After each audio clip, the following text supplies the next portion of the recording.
Spoonful of murder. What's it all about? It struck me when we came up with this idea for a spoonful of murder that it could be misinterpreted as your chemists, your toxicologists, and you're talking about an Agatha Christie style spoonful of arsenic or something. We couldn't be further from the truth in that. We're talking about the analysis of soils and water samples to find missing persons. I'm going to ask you, because I like a little bit of audience interaction, that doesn't mean you throw tomatoes, Roger. I want you to think of the worst possible thing you can do, just the academic exercise for today. I want you to think about committing murder of somebody you really don't like. One of the ways I like to teach students is to immerse them in the reality of the world in which we're trying to educate them.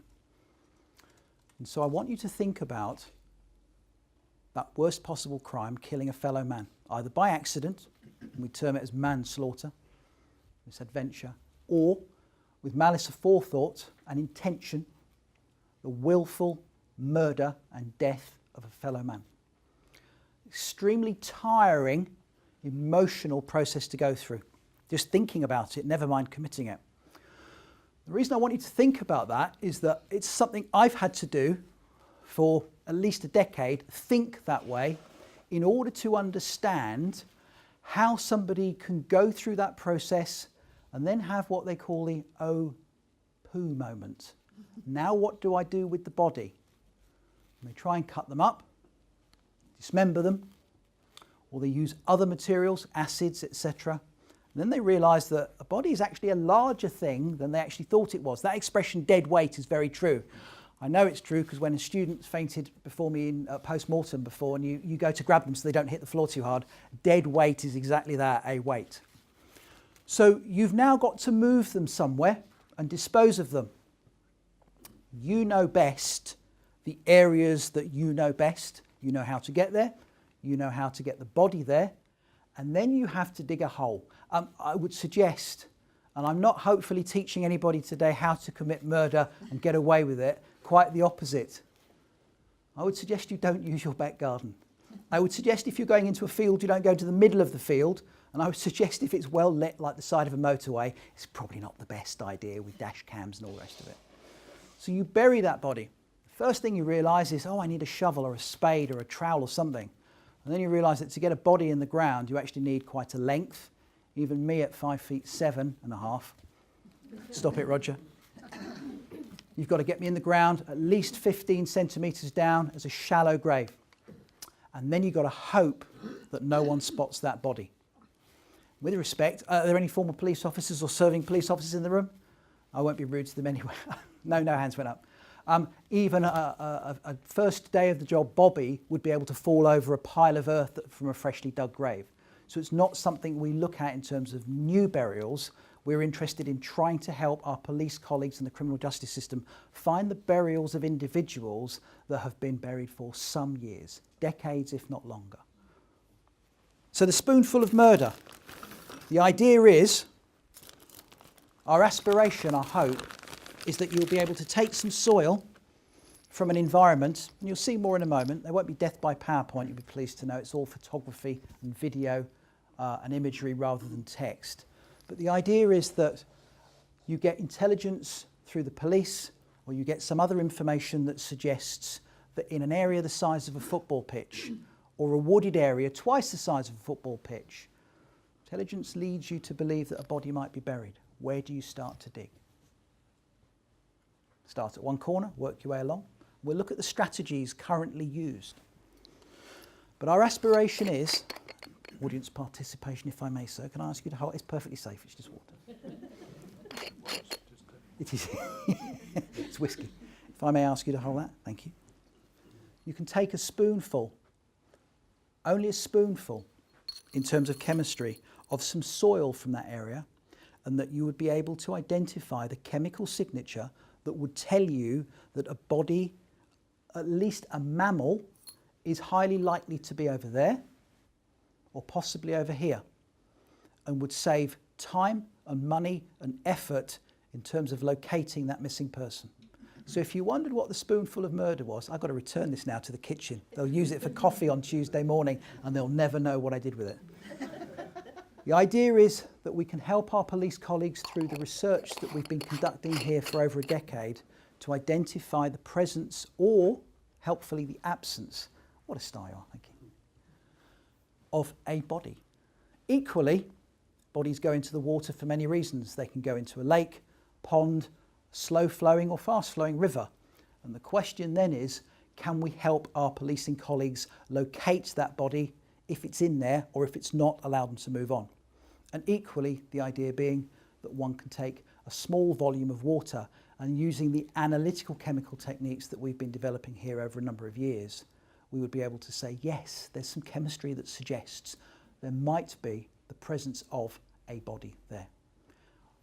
I'm going to start the talk now formally, but I wanted you to understand that title. Who wants the spoon? Nobody? Okay, fine.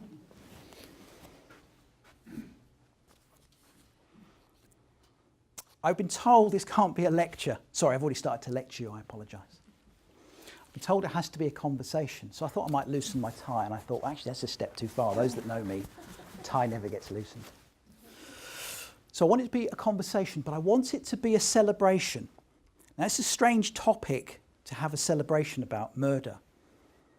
And yet the celebration is not about the subject. The celebration is about the skills and the enthusiasm that an organisation like Staffordshire University can bring to bear on answering questions like a spoonful of murder, helping the criminal justice system. It's how we use science to help find the missing dead, get that justice which they truly deserve. I want this not to be just educational. I want it to be entertaining as well. Because in my world, I believe that if you're being entertained, you're learning.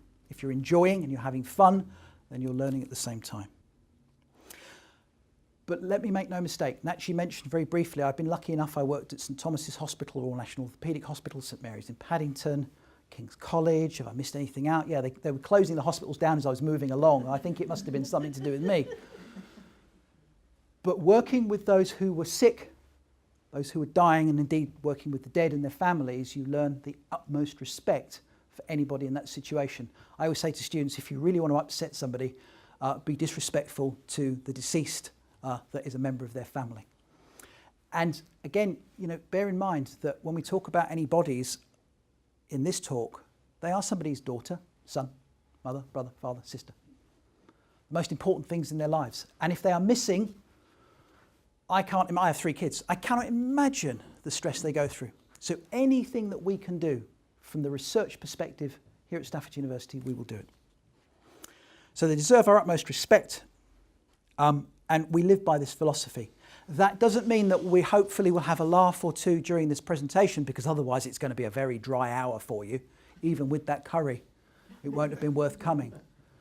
And there's nothing wrong with using levity to just relax and release some of that pressure. So do feel free to smile or giggle if I make a joke, please. Do feel free to. There you see, you're starting to get. So it's a celebration of how science brings together the like minds. By the way, do tell me if I'm fiddling with this microphone or anything at some point. Thank you. Of like minds to investigate this hidden problem. It's a hidden problem of a huge magnitude, as you're about to find out. And so really it is a celebration today as much as it is a conversation about how we as a university use our resources, and they are limited and finite resources, wisely for the benefit of the wider community, society, but also to the benefit of our students and our colleagues. A lot of what we have done has been published, and I've photocopied and put up there the front pages of the journal articles of the research which collaboratively we have published over the last 10, 11 years in impact factor journals. And thank you so much to my colleagues for helping put up some of these posters you'll see around you. A poster is one of the first mechanisms by which you present your early data to the scientific community so they can give you advice, they can tell you what they like, they can tell you what they don't like, and you can move forward. So hopefully that sets the scene for what we're going to talk about.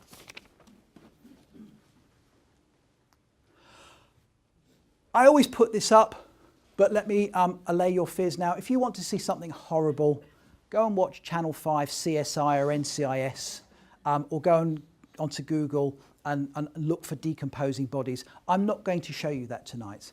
There are lots of images that I could put up here which would make you bring your curry back up, but that's of no value to what this conversation is about.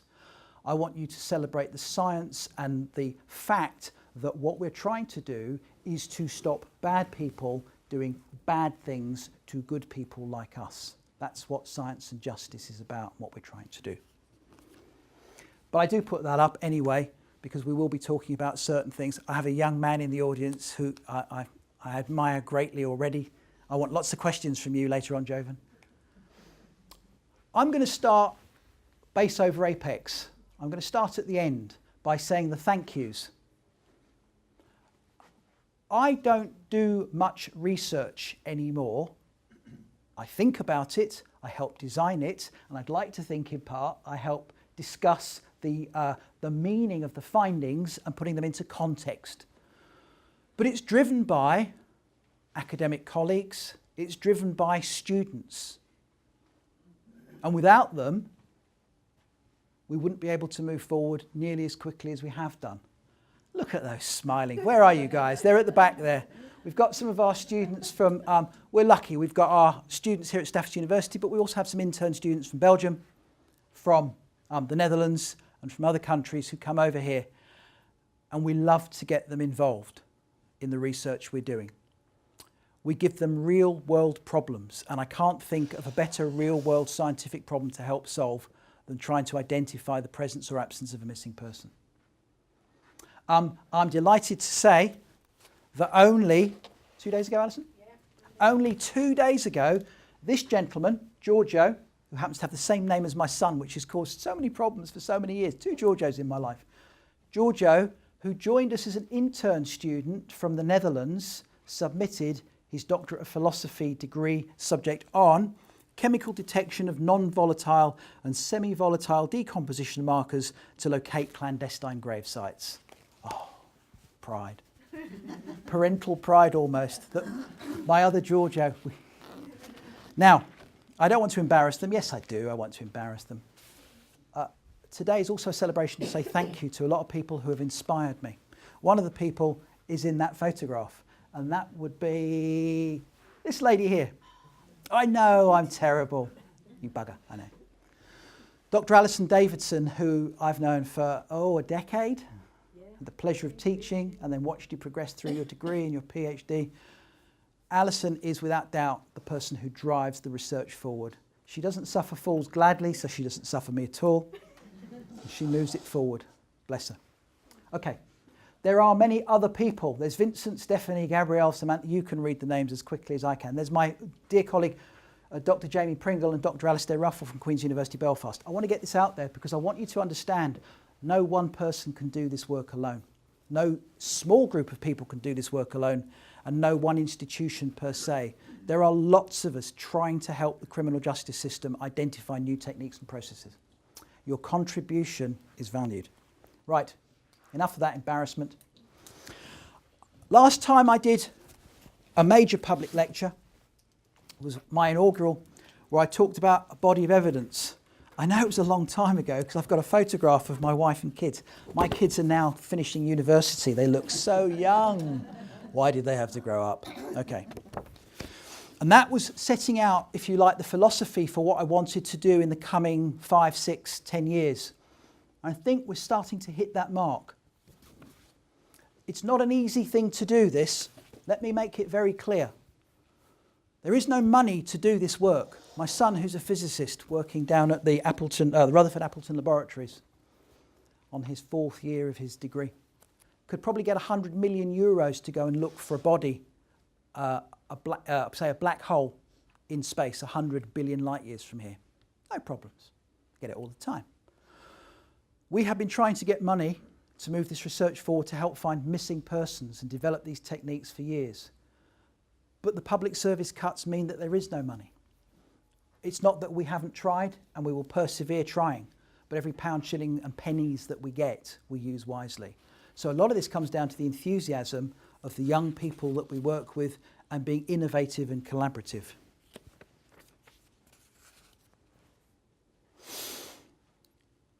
It's also a key point that I want you to take away tonight.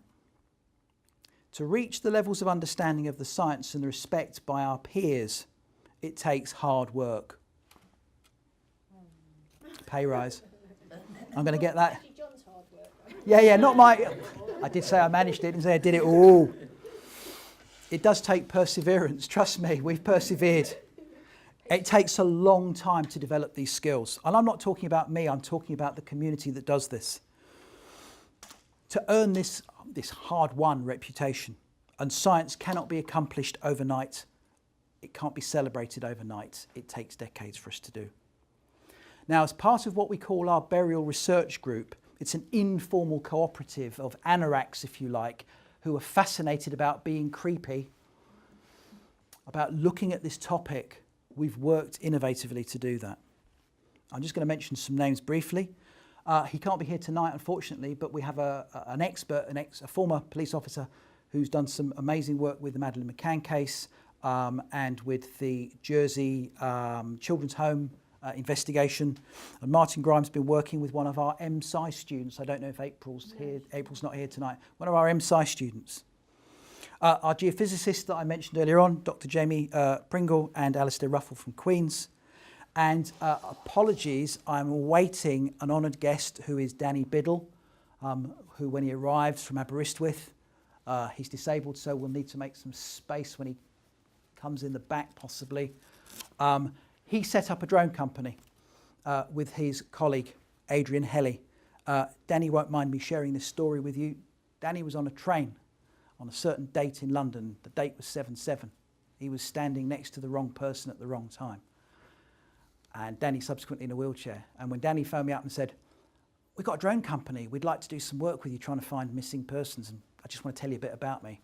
2 minutes into him telling me something about his history, about how he was blown out of the train and how his life was saved by the person who's now his working partner, Adrian, and how they got this drone company. I said, guys, you're pushing against an open door. Come on in. Come and play in our sandpit and work with us. So I'm hoping he's going to turn up at some point, if not for a cold curry, if nothing else.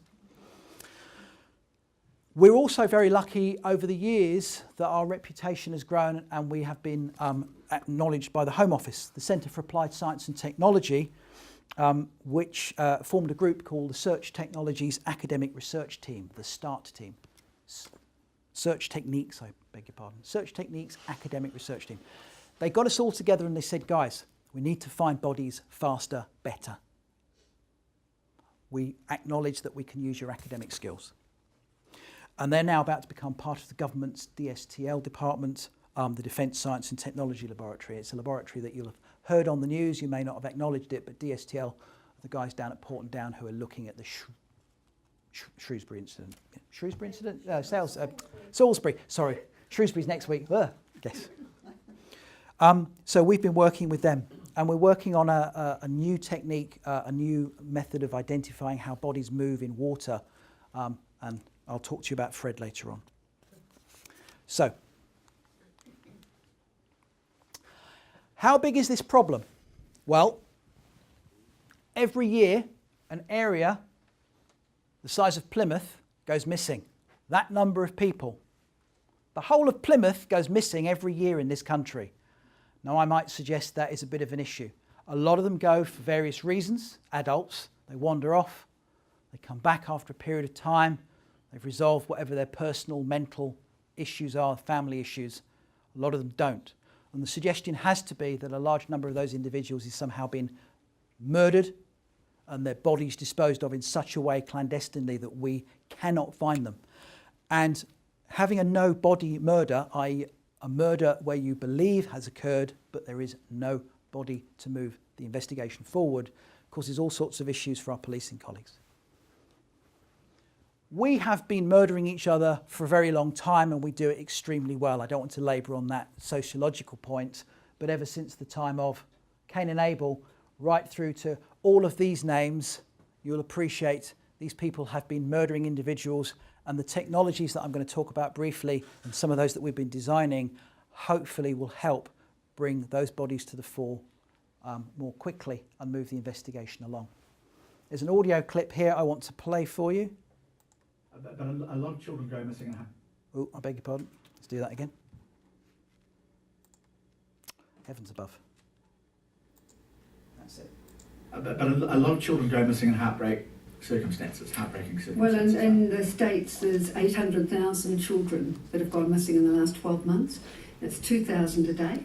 2,000 a day? Yeah, and 115 of these are stranger abductions. In Britain, there was 900 reported cases, and most of those children were recovered. And there's only a few children in Britain where there's long outstanding cases, and Madeline's is one of those. So it's actually quite a different culture or amount of children that are missing, and so you can see why the fewer children in Britain have been highlighted, their cases have been continuously highlighted. I understand, and there were such ingredients in this one too, I suppose, yes. Jeremy. Just a short clip from an Australian news item that I picked up a while back. The name Madeline is world famous now, Madeleine McCann. I will not be talking about any active cases that either colleagues who are working with us or we're working on directly. I won't mention them at all. It's inappropriate. So Madeleine McCann, Ben Needham, Keith Bennett, thank you, bless you. Bennett. Keith Bennett, I won't talk about them. I'm not aware if there's any members of the press here, but if you are, just wiggle your fingers at me so I know who you are. It's not appropriate. Their families are still waiting for them to be repatriated, and we certainly hope that people like young individuals like Madeleine McCann will come home safely at some point. Let me just make this one last point as well. Started this about 13 years ago, still at it, still will be at it when I'm even greyer and older, and I've driven Alison probably quite mad. If you look at Alec Jeffreys, Professor Sir Alec Jeffreys, and the work that he started, laser pointers, by the way, aren't working on these television screens, so I'm going to have to use the short arm. 1984, he started his work. Very lucky early on, murder of Rachel Nickel. Still working on the technology, this goes up to 2007, still working on developing the technology today. So to assume that we're going to have a quick fix to identify chemical techniques to locate bodies in either terrestrial, underneath the ground, or aquatic, in the water, in the next year, 2 years, is just folly. But we are getting there every day a step further. But if you look at the magnitude of the time taken for Professor Sir Alec Jeffreys, I'm not arrogant enough to think that we can do our work any faster, any better. You've heard the numbers of people missing, and our job, therefore, is to try and develop the techniques. So, hopefully you've still started to percolate this idea of the person that you dislike the most in the world, who you've dispatched, and you've worked out a route and a method of trying to get them to where you wish to bury them. The point I do want to get over today is that you are monitored, CCTV, captured on videos, you're captured by photography, you're captured by dash cams, you're captured by your GPS, phones, everywhere you go. So to commit a murder and then try and dispatch the body and say, well, it wasn't me, I wasn't there, I was at home watching, I don't know, television, is almost impossible to do these days. Technologically almost impossible. And therefore, one of the outcomes of today in terms of trust and confidence in what we do is to say to murderers, why? Don't do it. You will get caught. It might be eventually rather than immediately, but you will get caught. Where do you start in this field? Does anybody want to suggest? I mean, by all means, take a dart. Please try not to hit me. Take a dart, throw it at the screen and see where it lands. Near the gate to the field. Is an interesting thought. Everybody's got a particular... There is a theory known as windthropping theory, which is that a murderer who's trying to dispatch a body will look at a feature such as that building on the horizon and put it in such a place in case they need to come back. And the windthropping theory has been tested on a number of occasions. But whether or not you put it along the hedge or in the middle, or I wouldn't put it in the middle because I think they're going to notice a mound. Wherever you put it, you've got to put it in such a place that it's not going to be found for a while. If it's found, then appropriate criminal justice action can be taken. But otherwise, that body can be down there for quite some time. This is Danes Dyke in Yorkshire. If you've never been, it's a lovely place. And there I was walking along with my wife one springtime. You see the bluebells out. And I thought, there's an interesting place to bury a body. And Sally knows me of old. We had this conversation and we discussed where. But you can see the complexity of the environment. That's what we're faced with. That's what my colleagues who have been operational for many decades are faced with. This is a really beautiful photograph. I say that because I took it. You can see trees, nice still. What it's the what do you call it? The nature reserve at the back of the university. Go and have a look. You possibly haven't noticed the dead body just there. It's a tactical dummy. We didn't kill anybody, but just down there is a tactical dummy. You call her Polly. I'll explain why one day. Polly's down there. We set it for a crime scene. But my point is that it's very easy to miss what's right in front of your eyes until you're told there's a head, there's two arms, there's the buttocks, and there's two legs. So getting rid of a body isn't as hard as I make it out to be, and yet trying to find one as large as a child. This is Ben. And one of the search techniques that's used to good effect is one of these devices. Brilliant, unless you're interested in something called forensic evidence, where you can send in a JCB or equivalent. There are other types of digger available, just to be fair. Send in a JCB and you can dig up the whole field. You can dig up as many fields as you want and you might find the body or bits of body. There goes a murderer now. We joke, but my sincerest hope, and I don't speculate, is that Madeleine McCann is alive and one day will be repatriated to her family alive. But she's missing, and a number of techniques have been thrown at finding her.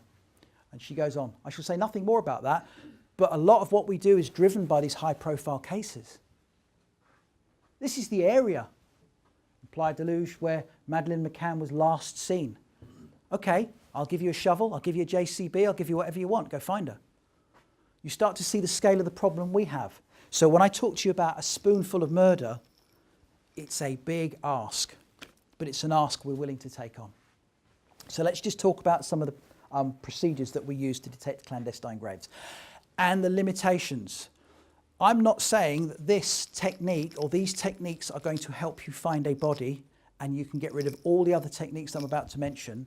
What we're saying is that this is just another tool in the toolkit that you can use in certain circumstances when it's appropriate to do so to help find a missing person.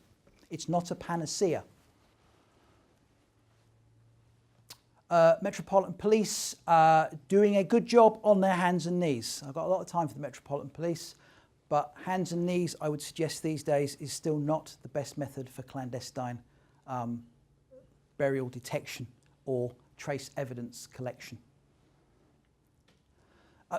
Interestingly, we've known about the fact that human bodies, and I'll go on and talk a little bit about the pathology, just briefly, of decomposition.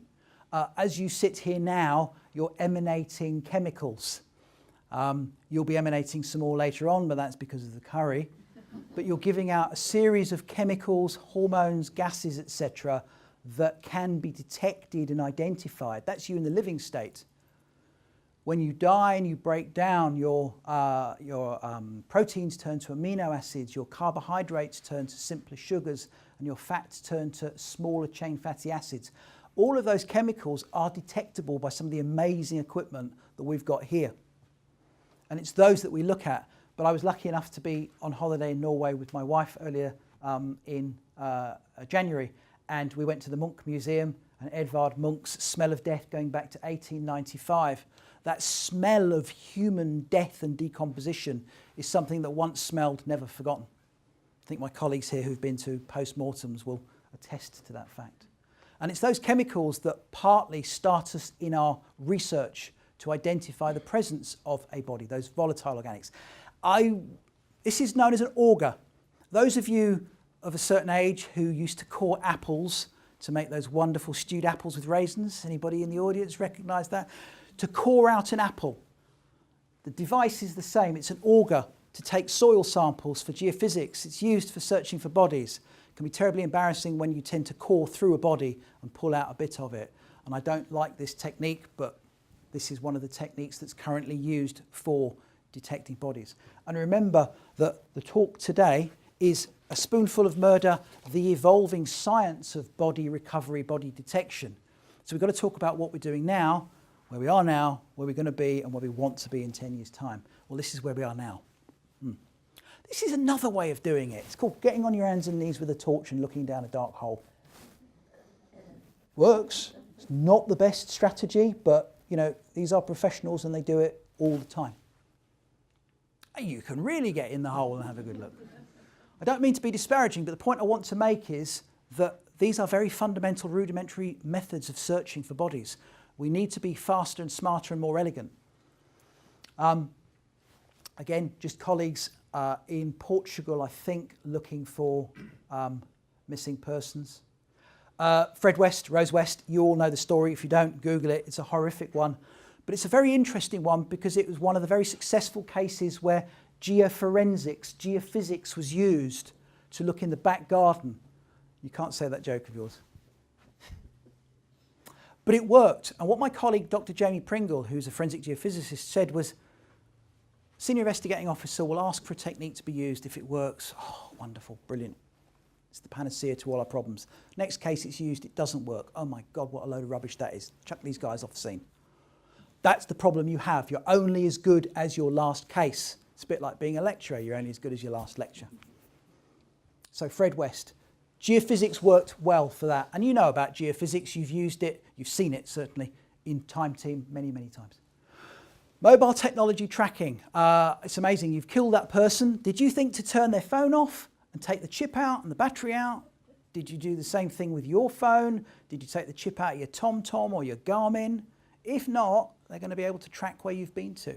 So in terms of finding that missing person, you make it a little bit easier for us. Vehicle tracking systems as well. So, ground penetrating radar. Tony Robinson talks about this far more excitingly than I ever can. Ground penetrating radar, where radar waves penetrate, they don't look for bodies. They will not tell you that there's a 30-year-old male in a red t-shirt wearing some pumps and who's been stabbed 16 times and he's got a smile on his face. What they look for is the fact that when you dig a hole, the one thing you have to do is disturb the existing ground. And when you put it back in, have you ever noticed it always leaves a hump? It disturbs the soil. And it doesn't matter over time how much that settles. What it's detecting is the change in the strata, the layers of soil.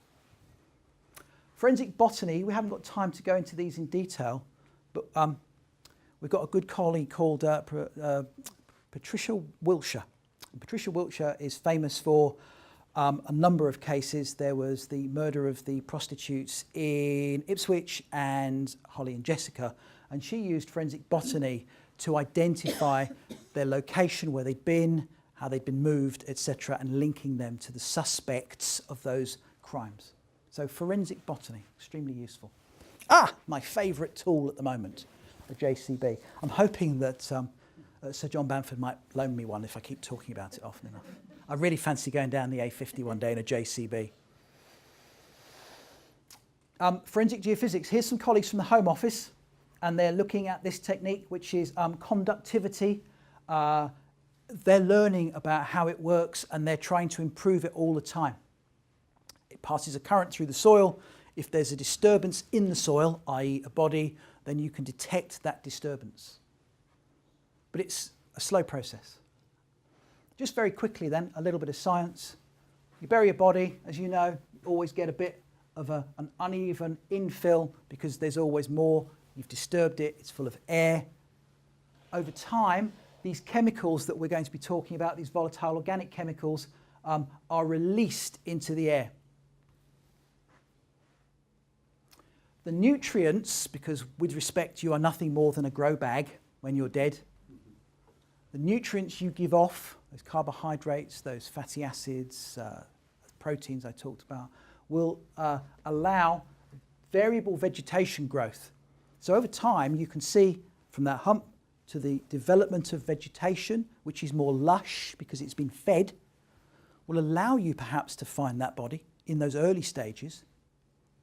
Eventually, as the body crumples under the decomposition, the rib cage fractures, falls in, the abdominal cavity falls in, and you get a depression in the ground. These are telltale signs. This is some of the technology that's currently used. Simple visual common sense, fieldcraft. Missed the best bits. So, onto canines. We put sticks in the ground because we are the apex animal on the planet. Dogs have this fantastic bit of analytical kit on the end of their face called a nose. Dogs always wonder why we're sticking sticks in the ground, and they've got this amazing bit of kit.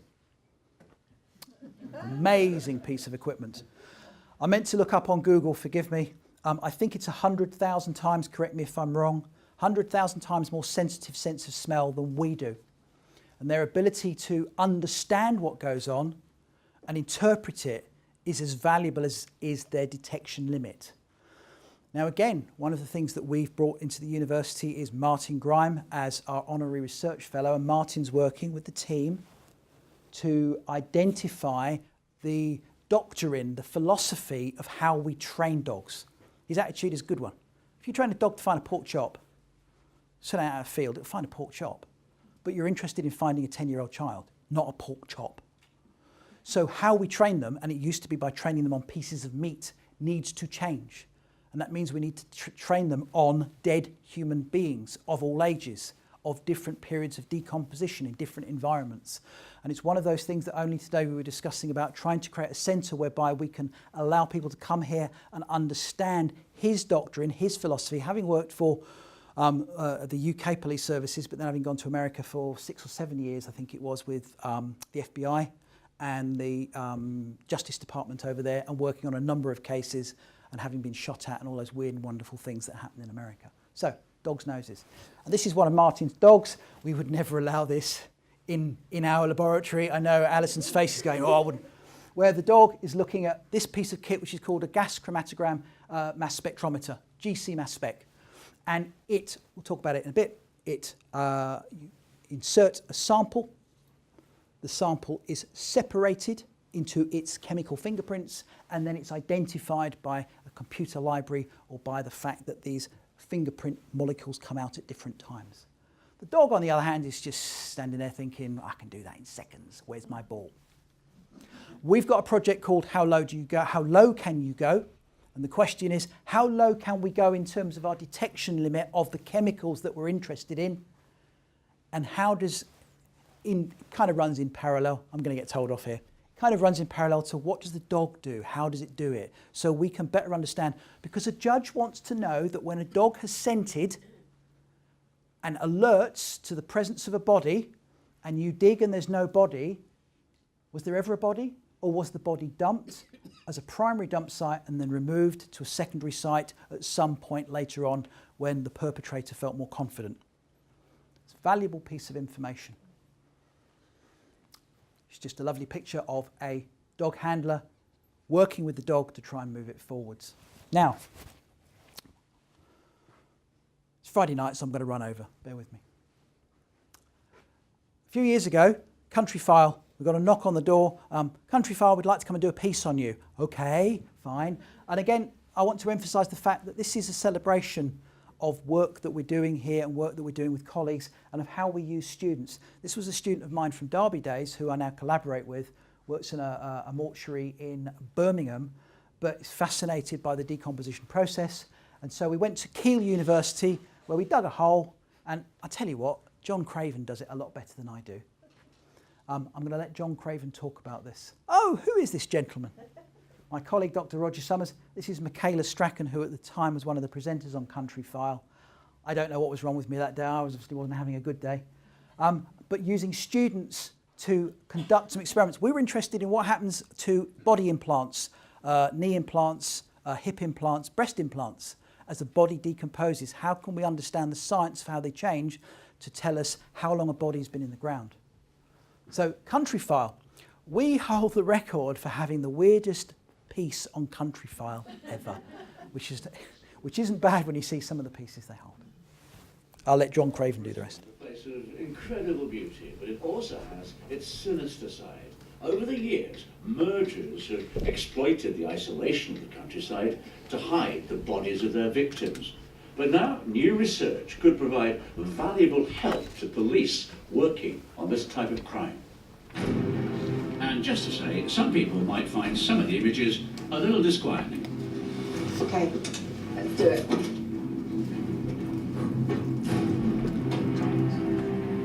So, Ollie, no one saw you put them in here, did they? No one's seen nothing. Okay.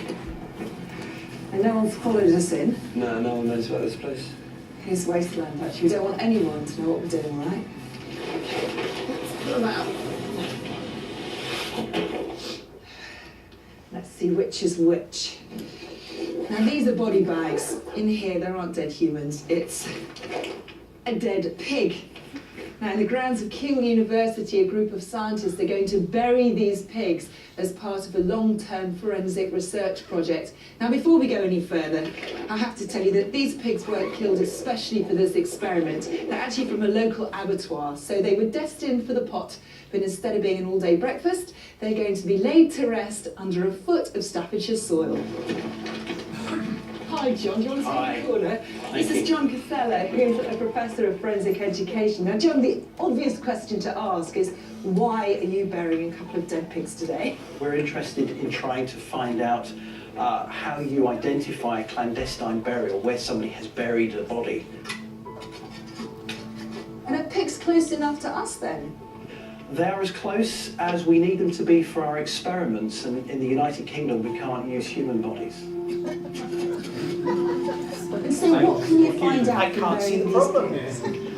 Well, we're interested in the changes in the soil when bodies decompose, but these pigs today are particularly special to us because we're going to put some implants into them.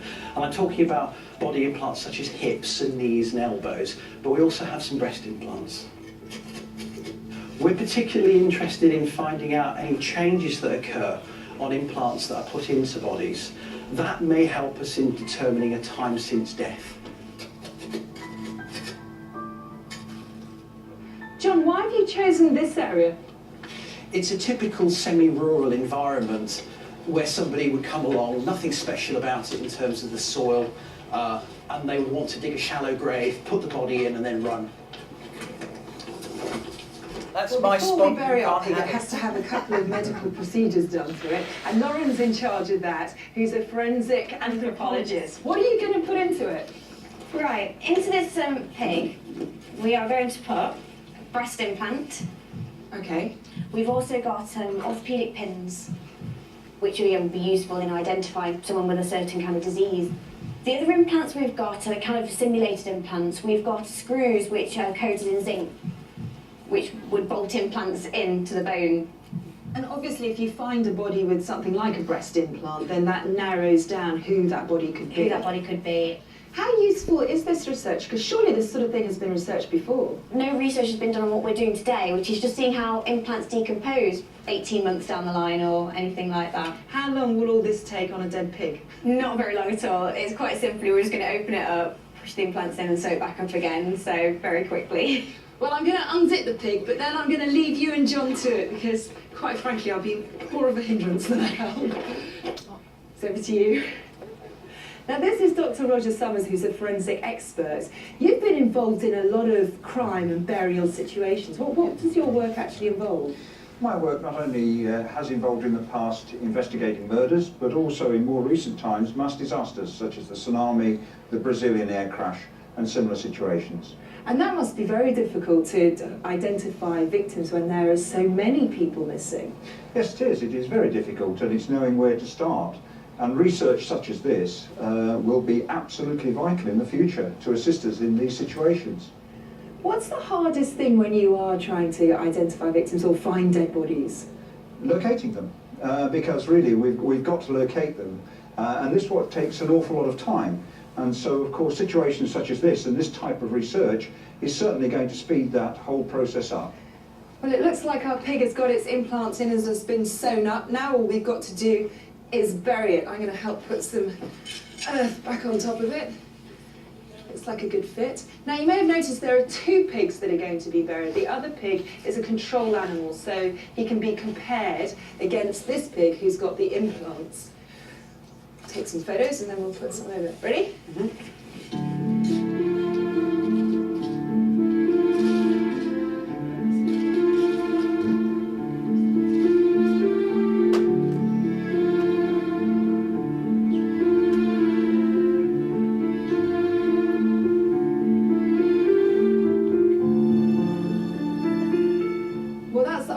buried, obviously it's very easy to see where the graves are because it's freshly dug soil, but after a while, finding victims can be a huge challenge. Finding ways of making that easier is also part of the project here at the university. Now, this is Jamie Pringle, who's a geophysicist. What exactly does a geophysicist do when it comes to this sort of thing? Sure, we try and survey a relatively large area non-invasively to try and detect where things may be buried.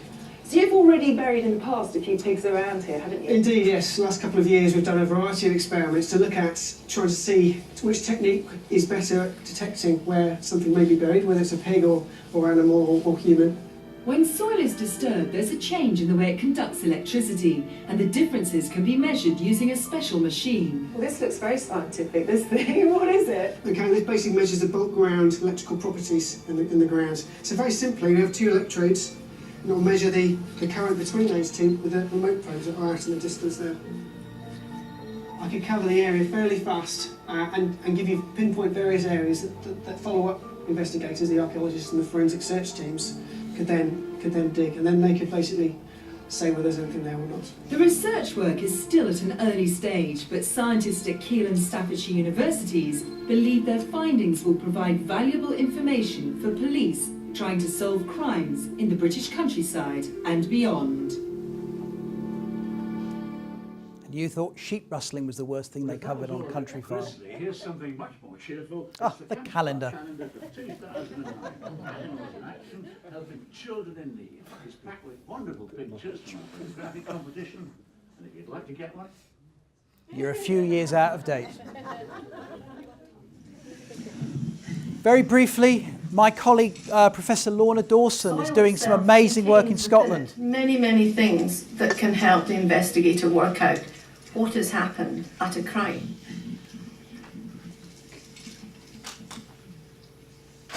A week ago, we buried a packet of drugs at this particular location.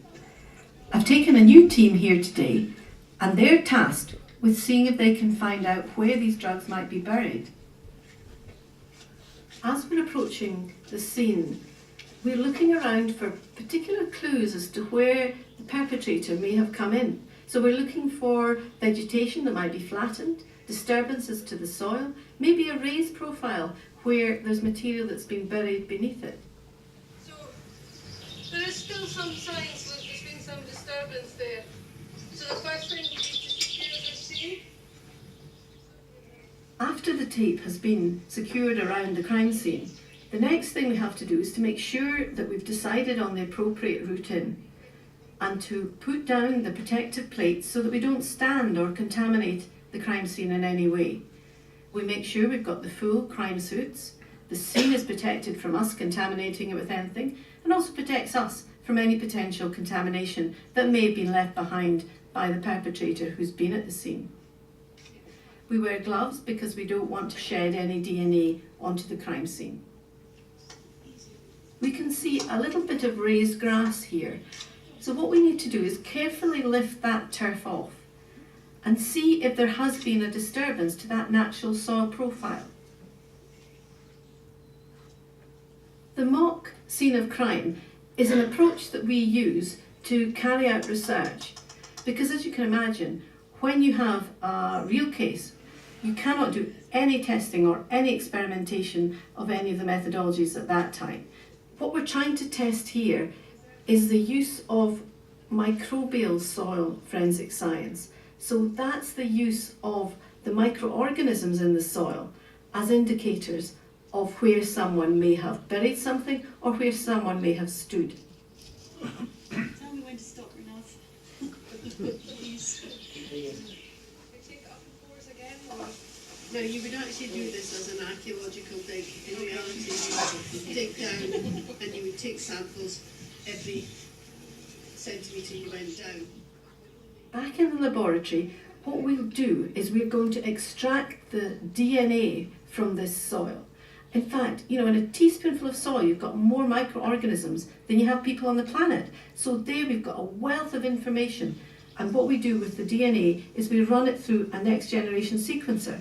So these approaches give us a fingerprint, and we can compare the fingerprint we've got with the contextual soil that we know was at the scene with the fingerprint that we get on the offender's boots or on the spade that's been left behind in the boot of the car. It is a relatively new method. It's used in the Netherlands at the moment, and I think that's about the only country in the world that it is used in court. So what we want to do is we want to test it within the different soils that we have here in the United Kingdom before we use it in court. It's a very exciting time to be part of this new wave of soil forensic science.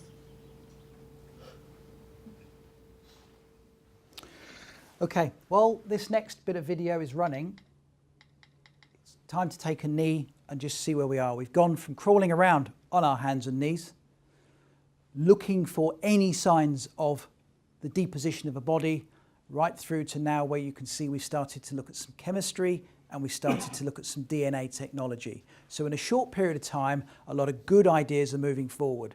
And Professor Lorna Dawson has, in fact, assisted in finding a number of missing persons using that technique. As I say, we are now working with Martin and colleagues to develop this canine detection philosophy to improve upon the identification of the location or the absence of a body at a crime scene. This is from what was then a confidential document, a restricted police document for the search for Madeleine back in 2007, and it was talking about the fact that you can have a body in a shallow grave, if you made that assumption, and how as the body breaks down and decomposes, the chemicals that come out of it can move through the soil in a certain way, which would allow you to predict if you're standing in an environment, be it on an escarpment like that, or on flat ground, where you might best start to look. You can see that we're looking at strategies of how to best identify the presence of that body. And in fact, the body shown by that size can allow the movement of chemicals, we call them leachates, you'll see why in a moment, quite some distance from the body. So we have this burial research consortium. It is, if you like, a cooperative of anoraks who are fascinated about how to move this science forward, knowing that there is no money, but using innovative techniques such as talking to each other, and the outcome of which is fairly obvious in terms of the posters of the research you see around you and the journal articles that have come out. And I estimate between around £50,000 and £70,000 worth of work has been done between us and colleagues. Not one penny has exchanged hands, maybe a couple of coffees and some muffins and some good humour. This is our laboratory. This is our playground. This is the crime scene house just down the road. And this is the crime scene garden, and our research started here about 14 years ago, and forgive the image, again we started with the pig. The porcine model is the model that we use, but now we have evolved our science sufficiently that we realise the pig is no longer appropriate and we must start looking at humans as the correct model for our investigations, and I'll talk about that towards the end of this presentation in a bit. And here you can see my colleagues, and I'll pass this around. Much as I am looking at your lovely faces, do I trust you? Not so sure. I'm going to pass this around. I'd like it back at the end of the afternoon, please. This device here has been buried next to the pig. It's called a Scimitar. This is a mini version of that one there, and it's got a porous ceramic cup.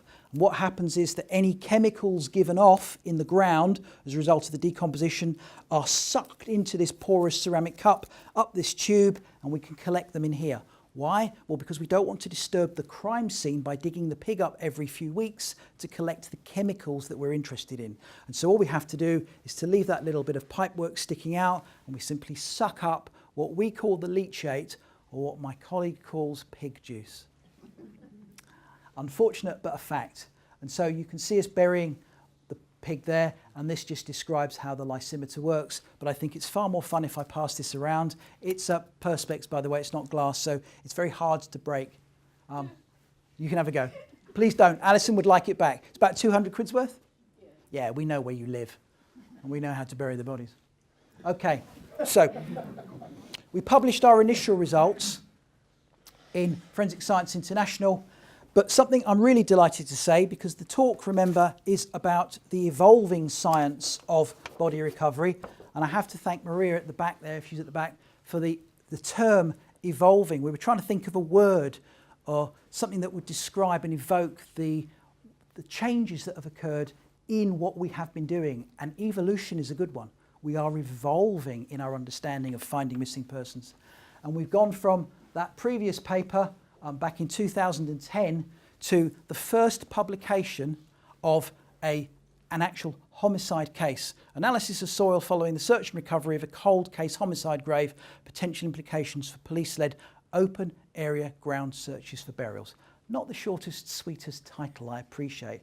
This has just been signed off by Detective Chief Superintendent operational on this case to say that the data had been sufficiently anonymised for us to be able to say in a multidisciplinary area of geophysicists, geochemists, electron microscopists, chemists, we've all come together to examine this case to identify impactfully the best method to locate clandestine burials. And it's literally just being published now.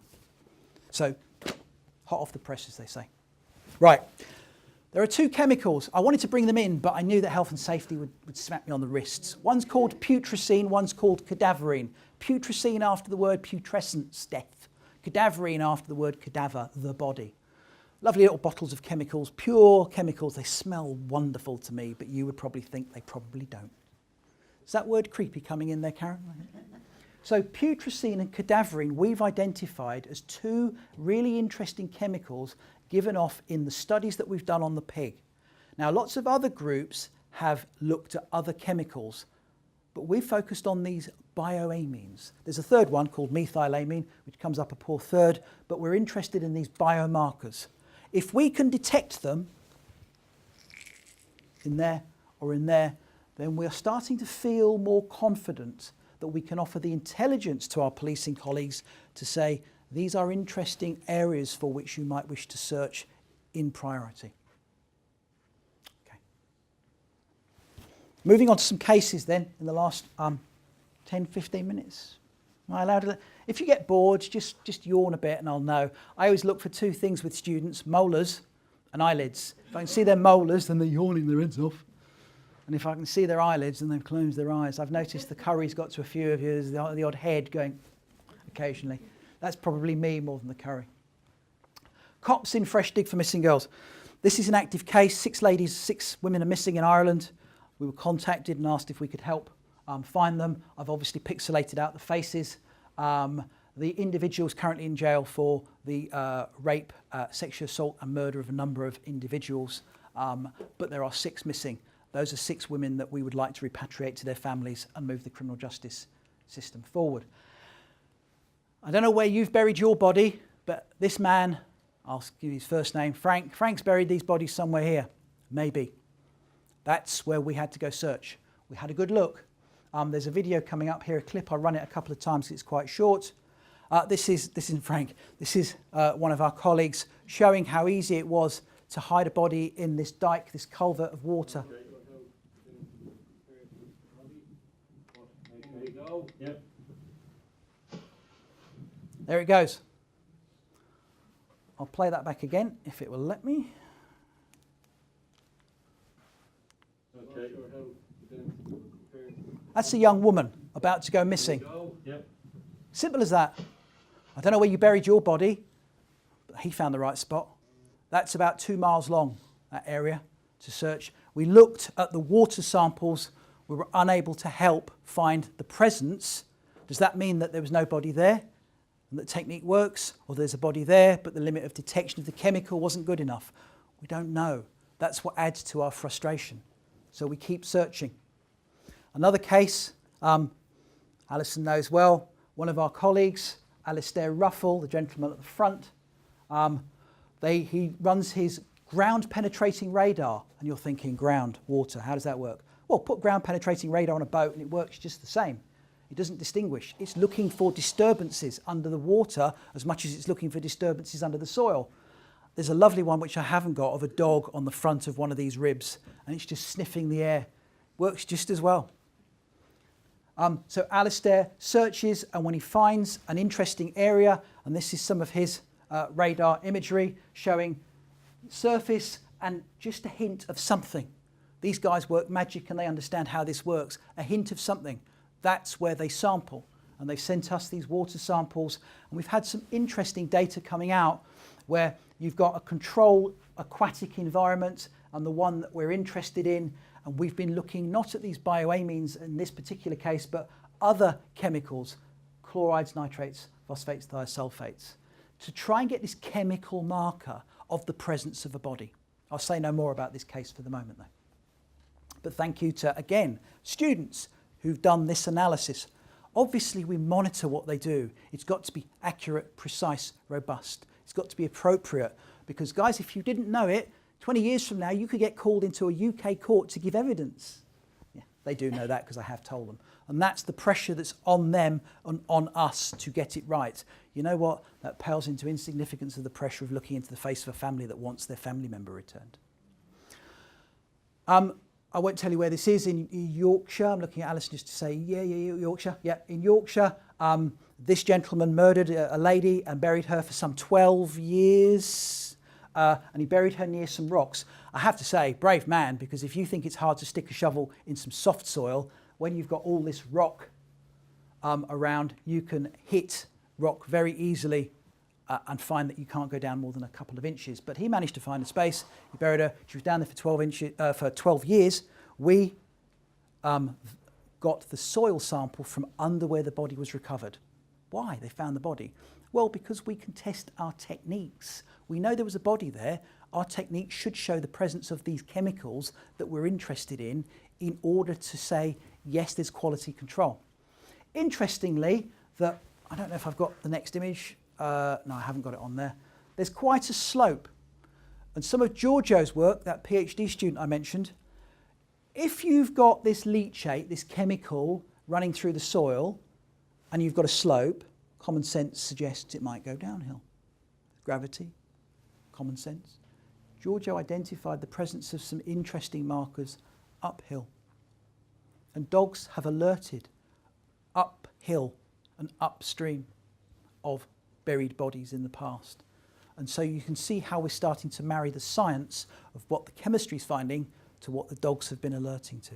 It's a slow process, but it's moving forwards. I'll just run through here, missing 15 years ago. Okay. You get a sense on this photograph of an incline and how rocky it is. And the issue, of course, of a rock in the middle, how does it affect how those chemicals move? And understanding that will allow us to better detect and identify the presence or absence of a body. And that's just some more photos of the area. Right, I think it's about time you do some real chemistry. There will be an exam at the end of this, none of you can go home until you've all answered it. This gives you an idea of some of the complexity. For a long time, I stupidly couldn't understand why we weren't detecting the chemicals in the soil. We should have been. And I came up with all sorts of silly ideas. And then, of course, it required colleagues like Alison and Giorgio to come up with the fact that the chemicals need something added to them, a derivatizing agent that made them more detectable in the analytical equipment. That's real evolution, using chemistry to understand how to put a marker onto these chemicals so we can properly detect them. And that's the chemistry. Anybody that wants to know the answer to how that all works, talk to Alison. Talk to Evelyn. Yeah, absolutely. Further on from that, we're now looking at, I mentioned cadaverine from the word cadaver, and putrescine from the word putrescence, to smell after death. We're now looking at the chemical pathways. So we've really moved on quite quickly to looking at how these chemicals are formed and how they change. Because it might be that there's not a lot of this left, but there might be a lot of some of these left. And if we can detect the abundance of this or of that, do you know what? I don't care one way or the other, as long as we can detect the presence of something to suggest to our senior investigating officer or whoever is in charge of that case, that is the place to go dig. Can we use it in cases like Ben Needham, if we have a suspicion of burial, or if Keith Bennett, in cases of a suspicion of location? That's the plan, that's the expectation.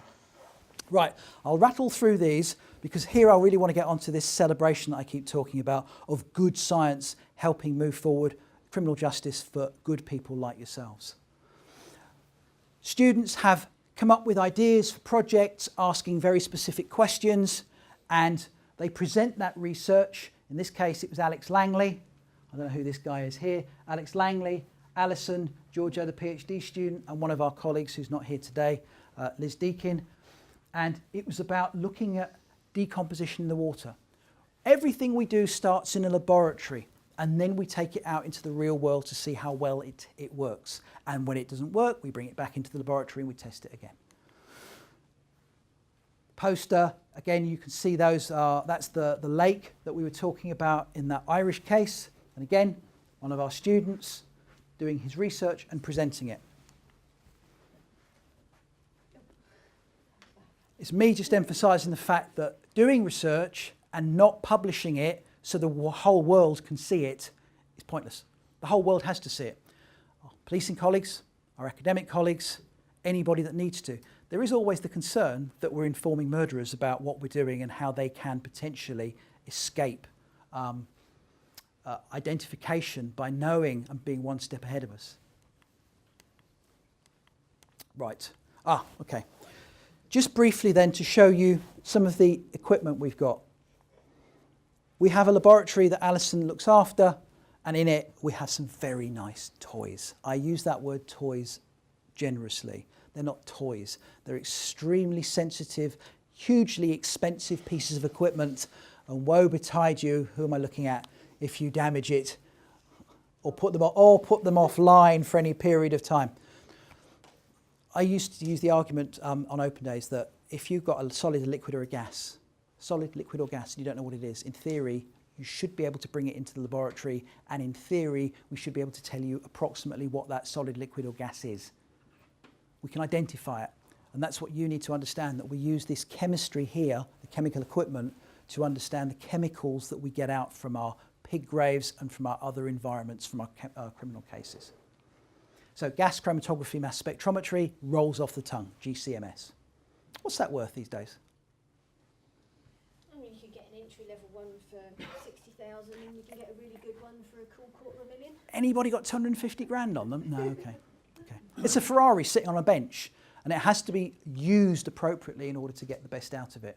I'm not going to explain to you how GC mass spec works. What I will say is if you do want to find out about how you put something in here, it gets separated out depending upon what is in it, and it then gets identified at the other end over a period of time, go look on YouTube. There are some absolutely superb videos.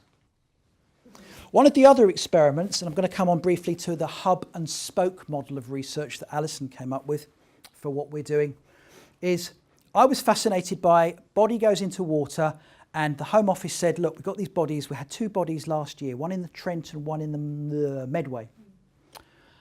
We can't find them. Can you help? Yeah, of course we'll help. We're going to send you some water samples. Can you have a look for the chemistry? Can you see anything? We couldn't, but that's us being honest.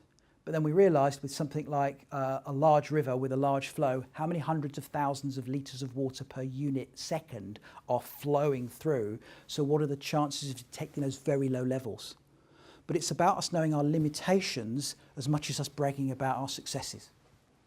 One of the things that struck me was a body. I read somewhere that you all apparently give off bioluminescence.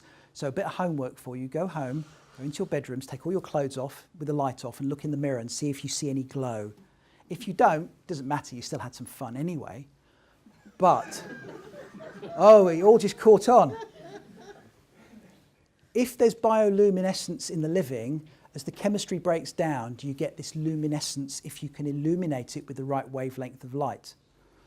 We did some very simple suck it and see experiments where we had some grave... So yeah, suck it and see is the wrong expression.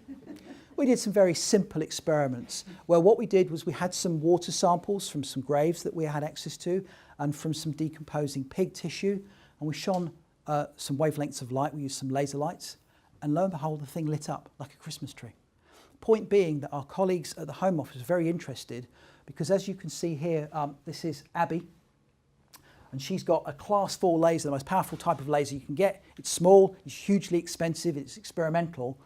But if you can shine that off a boat in the low light of the evening and you can see a glow in the water, does that help get you closer to a body potentially? Is that another technique we can bring forward? And so we're taking this science further forward.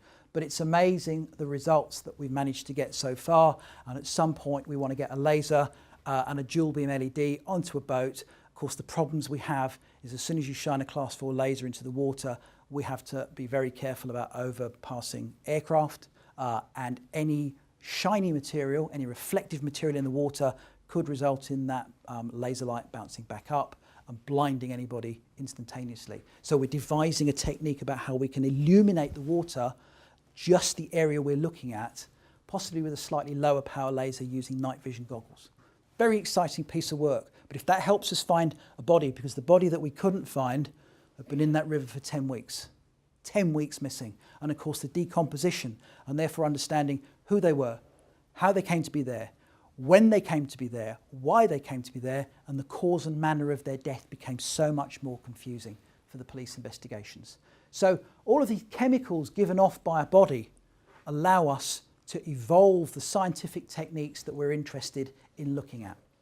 Okay, just a couple more. That, by the way, is actually, we talked about an AK-47 assault rifle. This is actually a real, just for you, that really is an AK-47. Only the Home Office could throw an assault rifle into the water.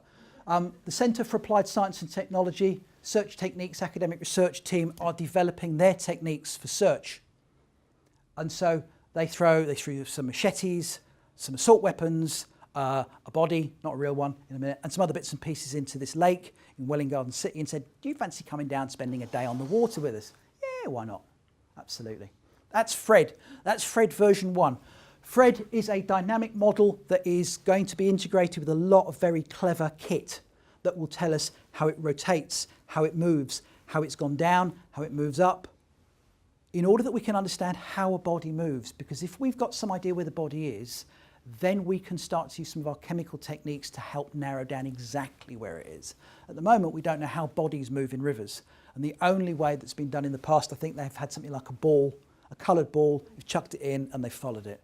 You can, bless you, you can appreciate the issues we've got. We need to be absolutely sure we can find it, because the thought of people phoning 999 saying, there's a body floating down the river, and then they say, yes, sir, we do know, we're very embarrassed, it's ours, would be really worrying. 5 minutes, I'm done. Yeah, I'm okay.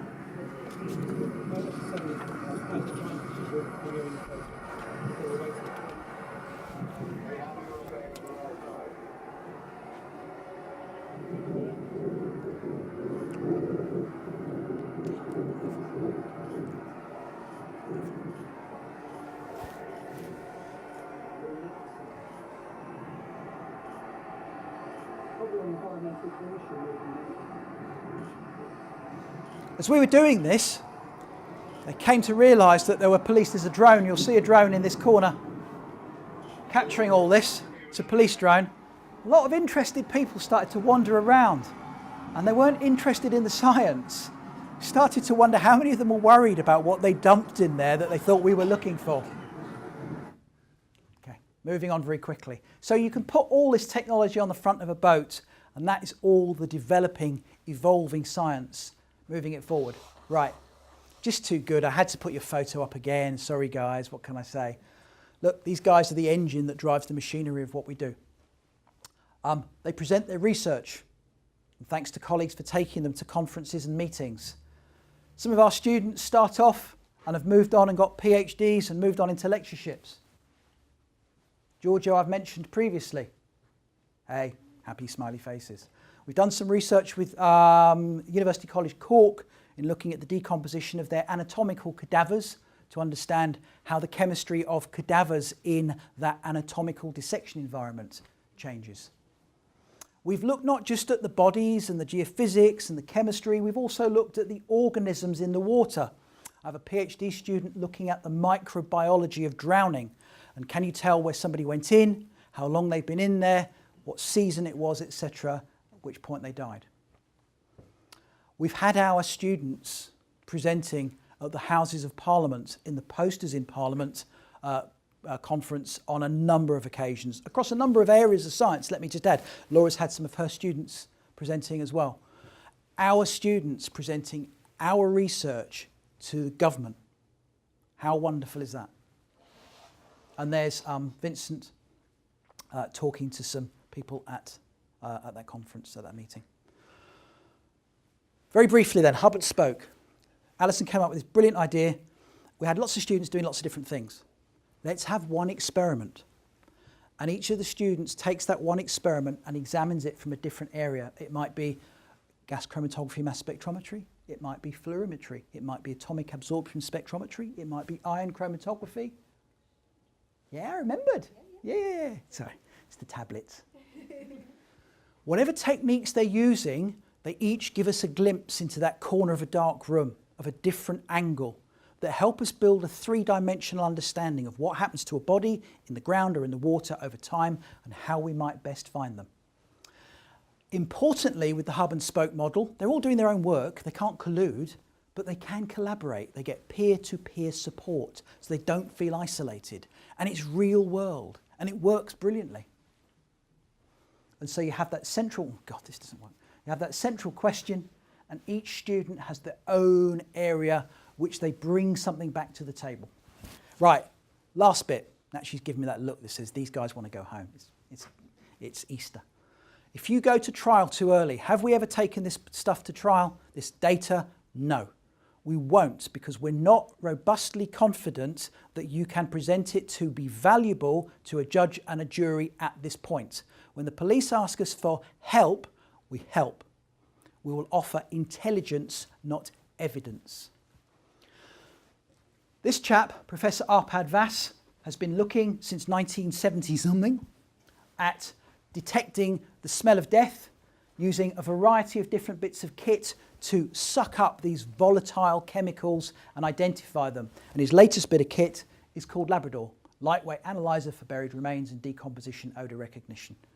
And it's one of those, if you like, gas chromatography mass spec type pieces of equipment that you can take out to a crime scene and in theory do it much more quickly. It can go wrong. The case of Kaylee Marie Anthony, who was suspected of being murdered by her mother, Casey Anthony, and having been placed in the trunk, the boot of her car, the mother's car. Went to trial, and Arpad Vass, Professor Vass, gave his testimony about the presence of material in the back of this car that might be suggestive of the presence of the body of this young girl. He got hammered. I'm going to rush through this. I won't rush through it. I'll just... That would have caused what you found in those paper towels. It's not going to be easy. The meat, again, will have to be raw. It'll have to be uncooked. It'd have to have a high percentage of fat associated with it. It could not be from like butter fat or milk. He's getting a robust questioning about his skills, his ability, about whether or not his parents were married. It's a very difficult time for him. You can watch this on YouTube at your own leisure, looking at Professor Arpad Vass, or at the time Dr. Vass, in the Casey Anthony trial. If you go to trial too quickly with your science and it's not right, you will lose. The courtroom look.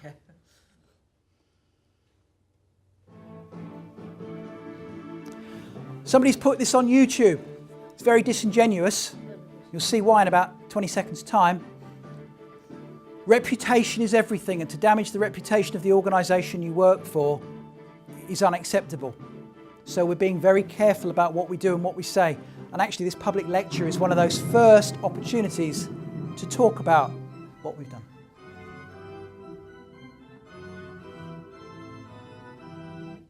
You get the sense of what can go wrong, which is why we won't go to court at this point. Last minute, I talked about the pig. We've moved on to a mouse model because it's easier to work with, and trust me, a pig, which is £60, is hugely expensive and we have no money. The mouse answers some of our questions in the early stages of our research, but we need to move on to human material.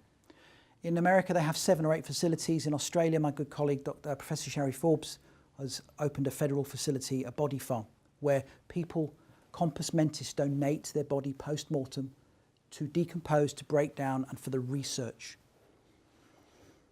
I've been arguing for over 12 years in this country that we need to have a United Kingdom facility, taphonomy. Taphonomy means the post-mortem fate of human remains.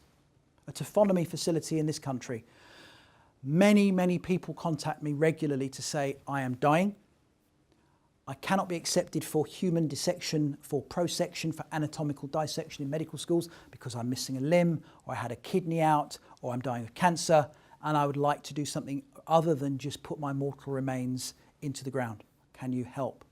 At the moment, I have to say no, and my good colleague, Dr. Anna Williams, who works at Huddersfield, has to say no. Amsterdam, we wanted to be the first in Europe.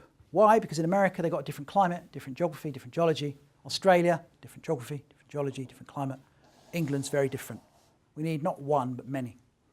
Amsterdam, we wanted to be the first. Damn their eyes, they got there. They've created the first one. We are falling behind in the research. And our work is harder to publish now because we are the crazy Brits who do it with pigs instead of using human material. It's a very difficult bioethical question, and we've just written a chapter in a new book on bioethics about this. But here's the question that I pose to you, not to answer today, but to think about at home. Blood donation, organ donation, limb donation. I was part of the first bone banking facility in Leicester where you could have a bone removed, cleaned, frozen and used for people who had missing limbs or needed bones to be inserted into soft tissue. So our good colleague over there, Rolf Jan Oostra, has got this facility and it's up and running. Good luck to him. I would not like to see us falling too much further behind. We really do need to have a facility. And that's a lecture all of its own. That's next week. Do we need a UK body farm? Well, look up the information. And I leave you where we started. If we can help our colleagues find and hotspot that area there and that area there, and we save public time and public money, and we improve trust and confidence, and we can get a conviction that is robust in a timely fashion, then have we done the best thing we can? And the points to remember about this evening are, I said, can we think of 10 things that we've done that we're proud of? We've identified chemicals that can be detected in soil and in water that might suggest the presence of a body. We've identified these specific chemicals I talked about, the aromatic putrescine, cadaverine, methylamine. They're of interest to us. There are other chemicals, but we're concentrating on those. We've identified that these chemicals last for quite some time. At the moment, we're fairly confident that decades. So a body can be in the ground for 10, 20, 30 years, maybe more, maybe quite a lot more, and we can still find them. That's important. If they break down as does the body, then what's the point? We've started working with the Home Office, with the CAST team. That's really good recognition of the work that all of us has done. We've brought Martin Grime in to help improve that canine doctrine for homicide investigation. We've identified a better model for our students to work collaboratively together with peer-to-peer mentoring and the opportunity to present their research. We've published 7 high-impact factored articles over the years, and this one that we are particularly proud of being the first ever of its type. We've had our students present at the Houses of Parliament on a number of subjects, but on 3 occasions on this. We've run prizes. There's a gentleman sitting not too far from us who's won a prize at the Bahid conference just this year and at the GradEx conference last year. Our first intern has worked through from intern through to PhD and his doctorate. And only recently, and it's a shame I don't think they're here, we've created an improved body aquatic decomposition score to look at how bodies decompose. And this poster here tells you a little bit about how a body visually decomposes, but can we get a better numerical measure of how that body decomposes? So rather than just kind of looking and saying, I think it's about, we have a more robust quantitative way of doing it. And I've just mentioned the human taphonomy facility. Am I proud? Yeah. Am I amazed at what they've achieved? Yeah. Hopefully you are too. Thank you very much.